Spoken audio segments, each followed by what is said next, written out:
اور ہر طرح سے اپنے آپ کو مطمئن کرنے کے بعد آئندہ زندگی کے اقدامات کا فیصلہ کیا تھا۔ چنانچہ فریٹیز میں قیام کے بعد دوستوں سے مشاورت ہوئی اور پھر پراپرٹی ڈیلروں سے رابطے قائم ہوئے اور انہیں اپنا مقصد بتایا گیا، اور ایک پراپرٹی ڈیلر نے 9 گزہ چوک پر ایک جگہ دکھائی۔ سازوں کی بے شمار دکانیں اطراف میں پھیلی ہوئی تھیں۔ کچا مال، مرغیاں اور گوشت ریستورانوں کے سامنے لٹکا ہوا رہتا اور بڑے بڑے چولہوں پر رکھی دیگوں کے باعث اس چوک کا ایک الگ ہی انداز نظر آتا تھا۔ بے شمار ایسی دکانیں تھیں جن کے بڑے بڑے دروازے کسی گراج جیسے تھے جو بند تھے۔ بہرحال یہیں پر ایسی وسیع العریض جگہ بتائی گئی جو دیکھنے میں تو بس کیا تھی، لیکن اس کی قیمت انتہا درجے کی تھی۔ پرانا چوبی دروازہ 9 گزہ چوک کے پاس تھا۔ لکڑی کے اس پرانے دروازے کو بھی دونوں طرف سے لانڈری اور دودھ کی دکانوں نے تقریباً چھپا رکھا تھا، لیکن اندر کافی مکانیت تھی۔ 12 سے لے کر 15 کے قریب کمرے، سب کے سب مضبوط لیکن بے رونق۔ رب نواز نے یہ جگہ پسند کر لی تھی اور پراپرٹی ڈیلر کو کہا تھا کہ مالک کو فوراً بیانہ دے دیا جائے۔ سنو بھائی، ایمانداری سے کام کرنا، زندگی بڑی چیز ہوتی ہے۔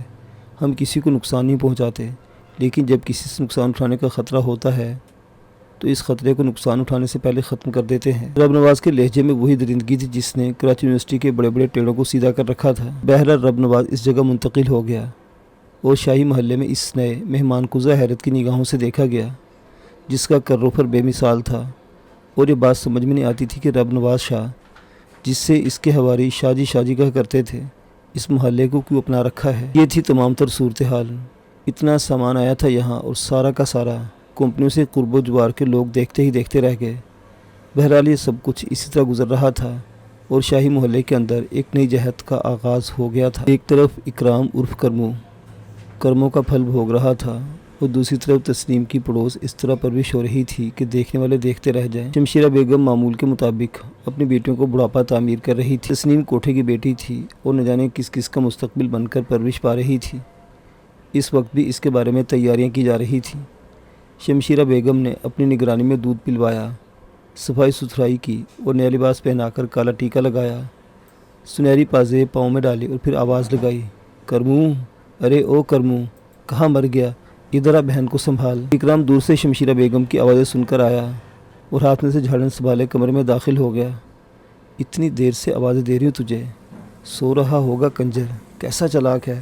اٹھا اور ہاتھ میں جھاڑن لے کر اندر آ گیا جیسے بڑے کام کر رہا ہو۔ میں کہتی ہوں تو دیر سے اٹھنا نہیں چھوڑے گا۔ کہاں نانو، سو کہاں رہا تھا، 2 گھنٹوں سے تو کمرے کی صفائی کر رہا ہوں۔ اکرام نے کہا، ہاں ماں، میں نے خود دیکھا اسے۔ کر دو اسے برباد کر دو، ایک کام دو اسے، 6 گھنٹے کی چھٹی۔ ارے میں جانتی ہوں اسے، کتے کے بچے، کھڑا کے دیکھ رہا ہے، لے تسنیم کو سنبھال۔ میں نے ناشتہ نہیں کیا، کرمو نے کہا۔ نواب کا بچہ ہے نا تو، 10 بج رہے ہیں، ناشتہ نہیں کیا۔ ابھی صاحب زادے 10 بجے ناشتہ کریں گے اور 2 بجے کھانا کھائیں گے، پھر 6 بجے تک قیلولہ کریں گے۔ تم کان کھول کر سن لو کوثر جہاں، یہ لڑکا ناک کان کاٹ کر چھوڑے گا ہمارے۔ ارے کھڑا منہ کا دیکھ رہا ہے، شمشیرہ بیگم نے کہا اور اکرام نے جھاڑن چھوڑ دی۔ اسی وقت کوثر جہاں آگے بڑھی اور کہا، جاؤ اکرام تم ناشتہ کر لو، تسنیم کو میں لے لیتی ہوں۔ مگر اتنی دیر میں اکرام نے تسنیم کو گود میں لیا اور پھر وہ تیزی سے باہر نکل گیا۔ کوثر جہاں کے اندر اضطراب کی ایک لہر اٹھی۔ بیٹے نے ناشتہ نہیں کیا تھا، ماں کی طرف دیکھ کر بولی، تم بھی حد کرتی ہو، ناشتہ بھی نہیں کرنے دیا اسے۔ ہاں ہاں، جاؤ گود میں بٹھا کر ناشتہ کراؤ۔ ارے میں کہتی ہوں کسی کام کا نہیں رہے گا وہ تمہاری ان حرکتوں سے۔ گھر کے کام کاج نہیں کرے گا تو کیا اچار بڑھے گا اس کا؟ توبہ توبہ، میں ہار گئی اس لڑکے سے، شمشیرہ بیگم نے کہا اور بکتی جھکتی باہر نکل آئیں۔ صحن میں اکرام تسنیم کے ساتھ کھیل رہا تھا۔ اچانک ہی اس کی نظر بہن کے پیروں پر پڑی۔ سنہری گنگا جمنی پازیب ننھی سی تسنیم کے پیروں میں چمک رہی تھی۔ اکرام کی نیلی آنکھوں میں غصے کی چمک پیدا ہو گئی۔ شمشیرہ بیگم اسے گھورتی دوسرے کمرے میں چلی گئی۔ سازندے غلام شاہ اور حاجو ایک طرف بیٹھے اپنے کسی کام میں مصروف تھے کہ چھن کی ایک آواز آئی اور سونے چاندی کی گنگا جمنی پازیب دیوار سے ٹکرائی۔ دونوں اچھل پڑے تھے۔ ابھی صورتحال پوری طرح سمجھ میں نہیں آئی تھی کہ دوسری پازیب بھی دیوار سے ٹکرائی اور غلام شاہ اچھل کر کھڑا ہو گیا اور غراہے ہوئے لہجے میں بولا، ابے گرمی چڑھ گئی ہے کیا دماغ میں؟ یہ کیڑے کھل بلا رہے ہیں، یہ کیوں اتار کر پھینکی ہے تو نے؟ یہ گھنگرو کس نے ڈالے اس کے پیر میں؟ اکرام کی بکھری ہوئی آواز ابھری، تیری نانی نے۔ کیوں، کیا ہوا؟ نانی، اکرام نے کہا اور تسنیم کو لے کر چھت پر جانے والی سیڑھیوں کی طرف چل پڑا۔ غلام شاہ اور حاجو کچھ نہیں سمجھ پائے تھے، لیکن حاجو نے غصے سے پازیبیں اٹھائی اور شمشیرہ بیگم کے پاس پہنچ گیا۔ لیجیے شمشیرہ بیگم، قیمتی چیزیں گم ہو گئی تو قصوروار ہم غریب لوگ ہی ٹھہرائے جاتے ہیں۔ ارے یہ تو تسنیم کی پازیبیں ہیں، کرمو نے پیروں سے اتار کر دیوار سے دے ماری تھی۔ کیوں؟ اب تو یہ وہی بتا سکیں گے۔ کہاں مر گیا ہے وہ؟ چھت پر تشریف لے گئے ہیں، حاجو نے چنگاری لگاتے ہوئے کہا۔ پتہ نہیں یہ کہاں سے اس گھر میں آ مرا، کیسی منحوس گھڑی تھی جب ہمارے گھر میں یہ مصیبت آئی۔ سنو غلام شاہ، آج اس کتے کے پلے کی تھوڑی سی مرمت کر دو، روگ بن گیا ہمارے گھر بھر کے لیے۔ دیکھو سینکڑوں کی چیز اتار کر پھینک دی جیسے بڑا نواب کا بچہ ہے۔ حد سے گزر گیا یہ شمشیرہ بیگم، ایسے حرکتیں کرتا ہے کہ ہم تو بچہ سمجھ کر چھوڑ دیتے ہیں، مگر بڑھتی ہی جا رہی ان کی اس کی حرکتیں۔ یہ بلاؤ ذرا کتے کو۔ اور پھر غلام شاہ اکرام کو آوازیں دینے لگا۔ کیا بات ہے؟ اکرام نے کہا اور نیچے آ گیا۔ شمشیرہ بیگم غصے سے دانت کچکچا رہی تھی۔ انہوں نے آگے بڑھ کر اس کے سنہرے بال پکڑ لیے اور پھر اس کی گود سے تسلیم کو لے لیا۔ یہ پازیبیں تم نے اتار کر پھینکی تھی؟ ہاں۔ کیوں؟ غلام شاہ غرایا۔ نہیں بتاتا، اکرام بولا، اور غلام شاہ کا تھپڑ اس کے رخسار پر پوری قوت سے پڑا۔ اکرام پیچھے ہٹ کر دیوار سے ٹکرایا تھا۔ کیوں اتاری تم نے یہ؟ نہیں بتاؤں گا، اس نے اسی انداز میں کہا۔ آنکھوں میں آنسو چھلک آئے تھے۔ غلام شاہ نے آگے بڑھ کر لات ماری تو وہ اچھل کر دور جا گرا۔ بول، کیوں اتاری تھی؟ نہیں بتاؤں گا، کبھی نہیں بتاؤں گا، اکرام نے غصیلے لہجے میں کہا۔ اسی وقت کوثر جہاں باہر نکل آئی۔ غلام شاہ نے اکرام کا گریبان پکڑ کر اسے کھڑا کیا اور بولا، نہیں بتائے گا تو؟ نہیں بتاؤں گا، وہ بھر کر بولا، اور غلام شاہ نے ایک زوردار تھپڑ اس کے رخسار پر جڑ دیا۔ اسی وقت کوثر آگے بڑھائی۔ ارے رے، دماغ خراب ہو گیا کیا تمہارا؟ پاگل ہو گئے کیا؟ کیوں مار رہے ہو اسے؟ اور تم دیکھ رہے ہو اماں، دیکھ رہے ہو تم؟ کوثر جہاں غرا کر آگے بڑھی اور اس نے اپنے کمزور ہاتھوں سے غلام شاہ کو دھکا دیا۔ بتاؤ کیوں مارا تم نے اسے؟ وہ غصیلے لہجے میں بولی۔ مجھ سے پوچھو، رئیس صاحب کو یہ پازیبیں پسند نہیں آئیں، اٹھا کر دیوار پر دے ماری، اور پھر اوپر سے زبان چلائی جا رہا ہے۔ غلام شاہ پیچھے ہٹ جاؤ ورنہ میں تمہارا سر پھاڑ دوں گی۔ اچھا کر رہی ہو تم اماں، خدا کا خوف بھی نہیں رہا تمہارے دل میں؟ معصوم سے بچے کو اس بھیڑیے سے پٹوا رہی ہو۔ تم مر کیوں نہیں جاتا اکرام؟ مر کیوں نہیں جاتا تو؟ کیوں جہاں اپنی زندگی کھو رہا ہے؟ بھاگ جا یہاں سے، مار ڈالیں گے یہ لوگ تجھے یہاں۔ کوثر جہاں زاروں کتار روتی ہوئی بولی اور پھر اکرام کو ساتھ لے کر اندر چلی گئی۔ یہ اچھی بات ہے، پہلے تم ماں بیٹی فیصلہ کر لو کہ کرنا کیا ہے، پھر مجھ سے کہا کرو بلا وجہ مجھے برا بنواتی ہو۔ غلام شاہ نے کہا۔ ارے بیڑا غرق ہو اس کتے کا، کسی کی آئی میں موت اسے آ جائے، جان جلا کر راکھ کر دی ہے، شمشیرہ بیگم نے کہا، اور بکتی جھکتی خود بھی اندر چلی گئی۔ کوثر جہاں کی طبیعت کا خیال آیا، وہ ان کے کوٹھے کی ٹکسال تھی۔ سچی بات تو یہ ہے کہ اس کے نام کا ڈنکا بج رہا تھا، دل پر بوجھ پڑا تو بیمار ہو جائے گی، یہ سوچ کر کمرے میں چلی گئی۔ کوثر جہاں خاموش بیٹھی خلاؤں میں گھور رہی تھی، اس کے ہونٹوں سے مدھم مدھم آوازیں نکل رہی تھیں۔ الہی کیا کروں میں، کیسے گھر کا پھول ہے یہ کیچڑ میں پڑا ہے۔ شمشیرہ بیگم نے کہا، کہاں گیا؟ باہر گیا ہے۔ دیکھو میری اسے کوئی دشمنی تو نہیں ہے، تم خود دیکھو کتنا بگڑتا جا رہا ہے۔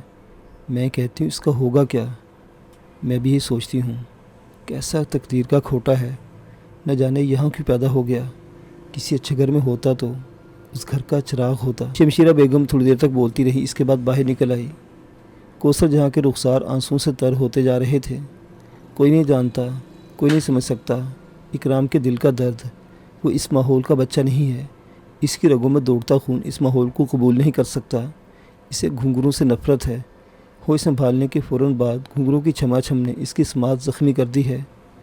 وہ اکرام کے لیے کڑتی رہی، جس کے دل میں ایک اور درد سلگ اٹھا۔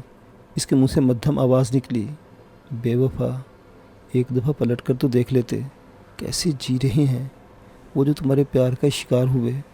مجھے تو زخمی کیا ہی تھا، اسے بھی اس دنیا میں چھوڑ گئے جو اس کی نہیں ہے۔ اس کی آواز سسکیوں میں ڈوبی ہوئی تھی۔ رب نواز نے لاچاک کرتا پہنا تو چاروں ساتھی اسے دیکھ کر مسکرانے لگے۔ نور شاہ نے کہا، بلے بلے، پہلے تو کبھی آپ کو اس رنگ میں دیکھا نہیں شاہ جی۔ کیوں بھائی، برے لگ رہے ہیں یہ کپڑے؟ یہ تو ہماری ثقافت کا ایک حصہ ہے۔ اب یہ الگ بات ہے کہ کراچی میں اس کا کبھی موقع نہیں ملا۔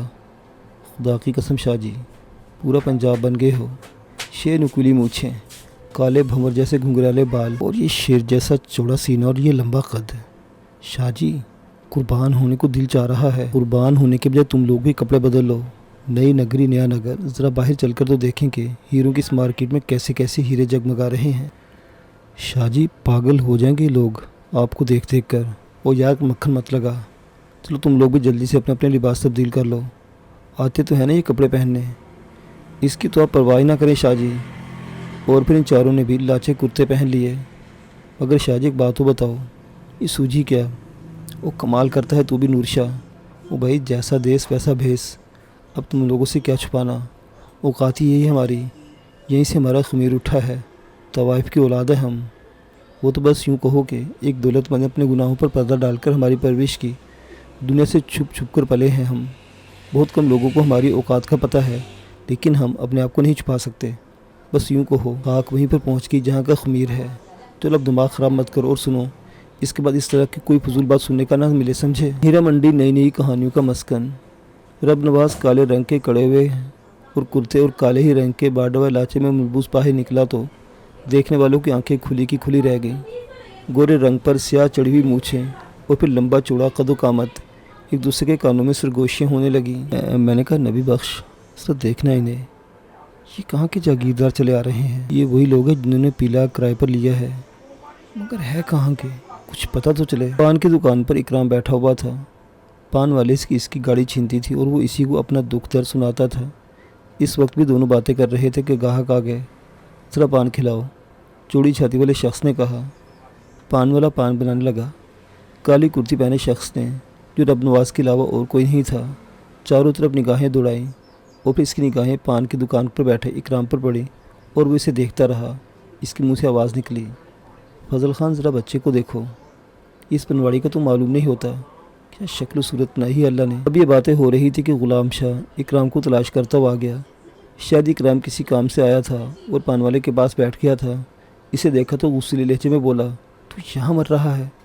کب سے پان منگوائے تھے شمشیرہ بیگم نے، ابھی تو ہوش میں آئے گا یہ نہیں۔ غلام شاہ نے اکرام کا کالر پکڑ کر اسے نیچے گھسیٹ لیا اور پھر اس کا اٹھا ہوا ہاتھ درمیان میں رک گیا، کیونکہ اس کے ہاتھ کی کلائی پکڑ لی گئی تھی۔ دماغ میں کوئی کیڑا کاٹ رہا ہے؟ یہ بچہ اس قابل ہے کہ تم اس پر اپنے یہ کھرپے جیسے ہاتھ اٹھاؤ؟ کون ہو تم؟ مطلب کیا ہے تمہارا؟ غلام شاہ نے ہاتھ چھڑانے کے لیے زور لگایا، جس میں ناکام رہ کر حیران رہ گیا۔ لمبا چوڑا طاقتور آدمی تھا، کسی کی مجال نہیں تھی کہ اس کی کلائی اس طرح روک لے۔ میں سمجھا رہا ہوں بالے، ان رخساروں پر تو شبنم بھی گرے تو پھسل جائے، اور تم ان پر اپنا یہ کلہاڑا مار رہے ہو؟ ہاتھ چھوڑو، غلام شاہ نے غرا کر کہا اور ایک زوردار جھٹکا اپنے ہاتھ کو دیا، لیکن دوسرے ہاتھ میں جنبش بھی نہیں ہوئی تھی۔ البتہ رب نواز کے ہونٹوں پر مسکراہٹ پھیل گئی۔ واہ، چھڑا لو کاکے، چھڑا لو، ہم نے کوئی روکا ہے؟ ویسے ہمارا مشورہ ہے کہ معافی مانگ لے اس بچے سے، بات بگڑ گئی تو پھر بنے گی نہیں۔ قرب و جوار کے لوگ جمع ہو گئے تھے۔ اس دوران اکرام موقع پا کر کھسک گیا تھا۔ محلے کے کچھ بدماش آ گئے اور ان میں سے ایک نے سینہ تان کر کہا، کیا ہو گیا شاہ جی، کیا بات ہے؟ کچھ نہیں، ذرا کلائی پکڑے تمہارے شاہ جی کی، آؤ ذرا کوشش کرو۔ بدماشوں نے تیور بگاڑے تو نور شاہ، دلبر خان، فضل خان اور شمال خان نے لمبے لمبے چھرے نکال لیے۔ ایک قدم آگے بڑھے تو پیٹ کھلے ہوں گے تمہارے، کیا کہتے ہو شاہ جی؟ پھڑکا دوں؟ نور شاہ نے اپنا چھرا ایک بدماش پر سیدھا کرتے ہوئے کہا، رہنے دو رہنے دو، ان میراثیوں کے خون سے اپنے چھرے گندے کرو گے؟ جاؤ دفع ہو جاؤ حرام کے جنوں، آئندہ ہمارے راستے میں آنے کی کوشش نہ کرنا ورنہ گردن اٹھا کر لے جانے والا بھی کوئی نہیں ہوگا۔ غلام شاہ کی کلائی ایک جھٹکے سے چھوڑ کر رب نواز نے ایک لات اس کی کمر پر رسید کی اور وہ کئی قدم دوڑتا چلا گیا۔ لوگ دیکھ رہے تھے۔ غلام شاہ نے ایک لمحے کے رک ادھر دیکھا اور پھر وہاں سے بھاگ گیا۔ شمال خان نے ہاتھ سیدھے کرتے ہوئے کہا، جاؤ بھائیو جاؤ، خیال رکھنا شاہ جی اس محلے میں آ گئے ہیں، کسی کو کوئی بدماشی نہیں چلنی چاہیے۔ صورتحال کا سبھی کو اندازہ ہو گیا تھا، چنانچہ لوگ آہستہ آہستہ کھسکنے لگے۔ رب نواز نے پان والے کی طرف متوجہ ہو کر کہا، بڑے بھیا، یہ بچہ کون تھا جس پر یہ ظلم ہو رہا تھا؟ ذرا بتاؤ تو ہمیں اس کے بارے میں۔ وہ جی شمشیرہ بیگم کا نواسا ہے، کوثر جہاں کا بیٹا، وہ جو کوٹھا نظر آ رہا ہے وہاں رہتا ہے۔ اور وہ سورما کون تھا؟ غلام شاہ ہے اس کا نام، وہیں کام کرتا ہے۔ ٹھیک ہے۔ سنا تم نے نور شاہ، یہ طوائفوں کے کوٹھے بھی عجیب ہوتے ہیں، لڑکیاں سونے میں تولی جاتی ہیں اور لڑکے کوڑے کے ڈھیر پر پھینک دیے جاتے ہیں، لیکن اس گدڑی کے لال کے ساتھ ایسا نہیں ہونا چاہیے۔ کیا نام ہے اس کا پان والے؟ اکرام نام ہے اس کا، کرمو کہا جاتا ہے۔ کرمو ٹھیک ہے۔ اب ایک بات کا خیال رکھنا، جو بھی ملے اس سے کہہ دینا کہ کسی نے لڑکی کی طرف نظر ٹیڑھی کر کے دیکھا تو دوبارہ کوئی چیز نہیں دیکھ سکے گا۔ پان والے، یہ تمہاری ڈیوٹی ہے۔ جی اچھا، پان والے نے بادل نخواستہ جواب دیا، اور پھر یہ ٹولی پان والے کو ضرورت سے زیادہ رقم دے کر وہاں سے آگے بڑھ گئی۔ رب نواز نے کہا، مجبوری ہے نور شاہ، اس بچے سے طبیعت لگتی ہے، نہ جانے کیوں ہمیں اس میں رب نواز نظر آتا ہے۔ ہمیں تو خیر اللہ نواز نے اپنا نام دے دیا تھا، اس بچے کے نام کے ساتھ کوئی نام جڑا ہوا نہیں ہوگا، کوئی اکرام بھی نہیں کہتا ہوگا اسے۔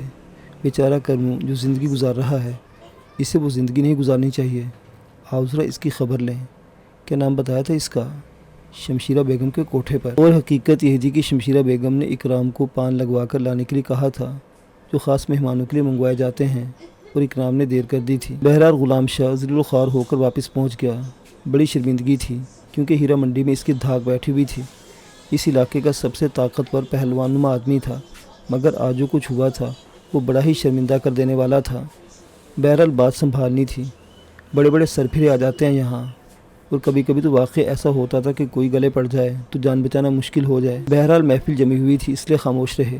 لیکن تھوڑی دیر کے بعد رب نواز اپنے چاروں ساتھیوں کے ساتھ اندر داخل ہوا تو لوگ دم بخود رہ گئے۔ گائیگی اپنے عروج پر تھی، رب نواز کی نگاہیں ادھر ادھر بھٹک رہی تھیں۔ وہ ایک گوشے میں بیٹھ کے، خود شمشیرہ بیگم بھی بے چین ہو گئی تھی۔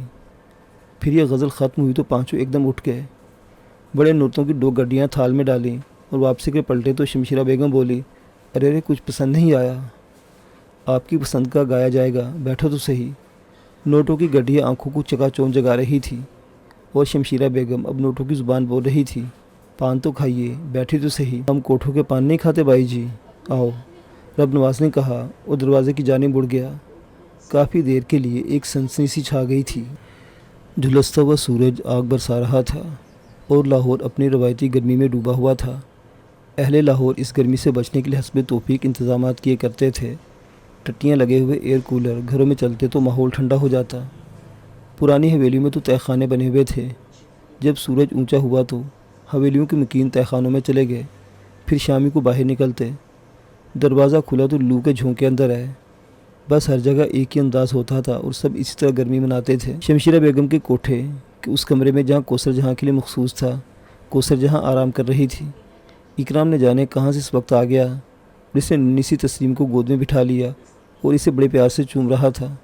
کوثر جہاں نے مسکرا کر اسے دیکھا اور بولی، اکرام، ہاں یہ تمہیں بہت اچھی لگتی ہے۔ ہاں لیکن کیا؟ میرا دل چاہتا ہے کہ یہ کبھی بڑی نہ ہو، ہمیشہ اتنی ہی رہے۔ بڑی ہو جائے گی تو یہ بھی کیا؟ یہ بھی تم جیسی ہو جائے گی۔ کیوں؟ بہت بری ہوں میں؟ ہاں بہت بری ہو تم سب، غزالہ شبانہ، تم سب بہت برے ہو۔ تم جب لوگوں کے سامنے ناچتی ہو تو میرا دل کرتا ہے کہ تمہارے پیروں کے نیچے شیشے کے ٹکڑے بچھا دوں تاکہ تمہارے پیر زخمی ہو جائیں، اتنے بڑے بڑے زخم بن جائے کہ ان میں سے ہر وقت خون نکلتا رہے، پھر ڈاکٹر تمہارے پاؤں کاٹ دیں جس طرح لنگڑے شرابی کے کاٹ دیے گئے ہیں۔ جب تم گاتی ہو تو لوگ تمہیں پیسے دیتے ہیں، تو میرا دل اکرام نے گھونسا بنا کر ہونٹ بھینچ لیے۔ کوثر جہاں بے بسی کی نگاہوں سے اکرام کو دیکھ رہی تھی، اکرام پھر بولا، میں نے اس کی پازیبیں اس لیے پھینکی تھی۔ سنو باجی، اسے پازیبیں کبھی مت پہنانا، ان میں گھنگرو بجتے ہیں باجی، اس کے پیروں میں گھنگرو بجتے ہیں، میں اس کے پیر کاٹ دوں گا چھری سے۔ میری بات غور سے سن لینا، ایسا ہی ہوگا۔ اکرام کے لہجے میں ایک ایسا اظہار تھا کہ کوثر جہاں کانپ کر رہ گئی۔ اس کی آنکھوں میں نیلے شعلے ابھر رہے تھے، اور کوثر جہاں کو یوں لگ رہا تھا جیسے اکرام نہیں، وہ بول رہا ہو جس نے اکرام کو اس جہنم میں چھوڑ دیا تھا۔